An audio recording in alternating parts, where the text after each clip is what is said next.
Welcome to my channel. ఈరోజు వీడియోలో మీకు ఎంతో గుమగుమలాడే బీరకాయ శనగపప్పు ఎలా వండుకోవాలో చూపించబోతున్నానండి। అంతకంటే ముందుగా మీరు ఎవరైనా నా ఛానల్ ఫస్ట్ టైం చూస్తున్నట్లయితే నా ఛానల్ సబ్స్క్రైబ్ చేసుకోండి, అలాగే పక్కనే ఉన్న బెల్ ఐకాన్ని ప్రెస్ చేయండి।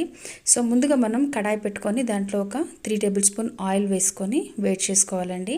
ఆయిల్ బాగా వేడెక్కాక దాంట్లో ఒక టీ స్పూన్ జీలకర్ర అలాగే ఒక టీ స్పూన్ ఆవాలు వేసుకొని చిటపట్లాడేంత వరకు వెయిట్ చేయాలన్నమాట।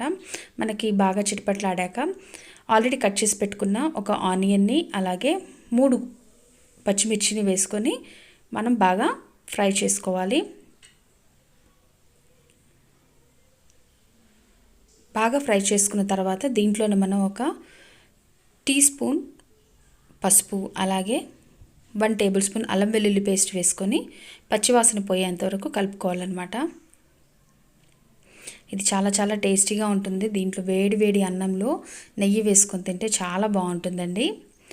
సో మనం శనగపప్పుని ఒక అరగంట సేపు అంటే ఒక 1 కప్ శనగపప్పు తీసుకొని ఒక అరగంట సేపు నీళ్ళలో నానబెట్టుకొని రెడీగా పెట్టుకోవాలండి। సో మనకి ఇక్కడ అల్లం వెల్లుల్లి పేస్ట్ బాగా వేగిపోయిన తర్వాత ఆల్రెడీ మనం ఒక 30 మినిట్స్ పెట్టుకున్నాం కదా శనగపప్పుని, ఆ శనగపప్పు వేసేసుకొని బాగా కలుపుకోవాలి। ఒక 1 to 2 మినిట్స్ ఉంటే సరిపోతుందండి, అంతకంటే ఎక్కువగా అవసరం లేదు।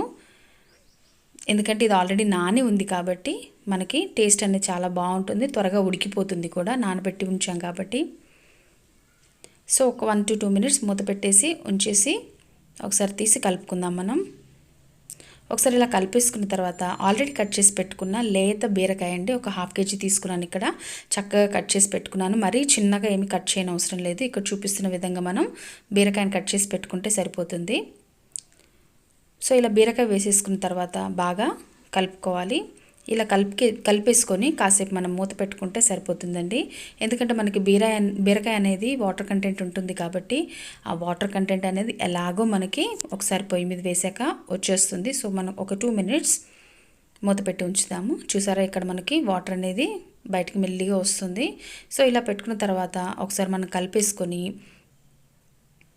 దీంట్లోనే చక్కగా కట్ చేసి పెట్టుకున్న ఒక 3 టమాటోస్ అండి, ఆ 3 టమాటోస్ వేసేసుకొని బాగా మగ్గించుకోవాలి। పండు టమాటో అయితే చాలా బాగుంటుంది అనమాట, జ్యూసీగా కొద్దిగా మనకి గ్రేవీ లాగా వస్తుంది। సో ఇప్పుడే మనం ఒక 2 టేబుల్ స్పూన్ చిల్లీ పౌడర్ వేసేసుకుందాము, అలాగే రుచికి సరిపడా సాల్ట్ కూడా వేసేసుకొని బాగా కలుపుకోవాలి।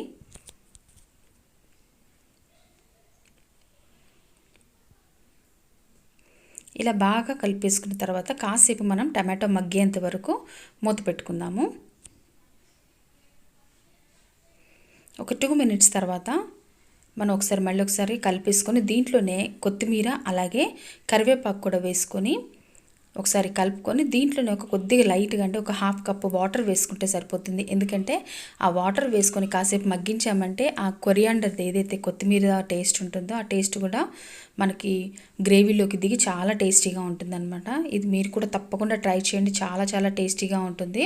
సో మనకి ప్రిపేర్ చేయడానికి కూడా ఎంతో టైం పట్టదనమాట, ఒక 10 మినిట్స్లో అయిపోతుంది। అన్నీ రెడీగా ఉన్నాయి, కట్ చేసి పెట్టుకున్నామంటే ఒక 10 మినిట్స్లో అయిపోతుంది। ఇలా కలిపేసుకొని ఒకసారి మూత పెట్టేసుకుందాము।